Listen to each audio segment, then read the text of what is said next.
I joined the panel in 2008. It was a direct result of a program that I was put through by GRDC, and it was a lead into the panel, so it was through that I joined.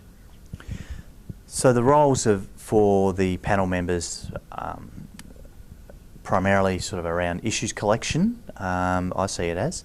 So getting the issues and problems that growers have and then taking them to GRDC, getting those issues developed and funded into projects and try and get some positive results.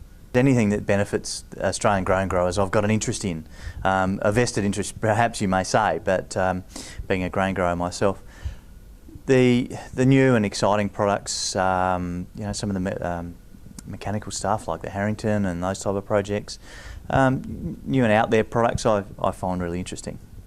Weeds are always a big issue in any program around the place, and a lot of rotations, well, most rotations revolve around weed management, so that's a big issue. Frost is a huge issue as well. We've seen terrible frost again this year right across the country really, and there's the GRDC Frost Initiative there. ARI is the Australian Herbicide Resistance Initiative, is a big program that GRDC invests heavily in, so that's pretty strong with that. The major issues will probably remain constant. So what we're seeing now is the difficult issues are ongoing. So you know, there's more work going into those issues. You never know. You never say never, and you never know when there'll be a new issue pop up. Like we had white grain came out of nowhere a couple of years ago, and that was a real surprise. And there's work going on in that area to try and get some knowledge around that. So I think that the issues that we're currently seeing, you know, like frost and weeds and those type of things, and nutrition, etc., will remain at the forefront of R&D, and we'll try and do that better, along with, you know, better varieties and those type of things too.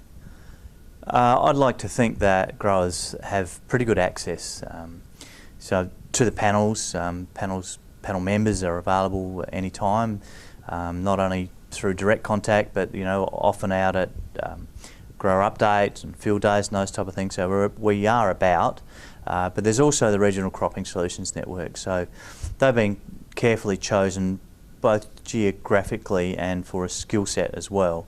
So growers are able to talk to the RCS people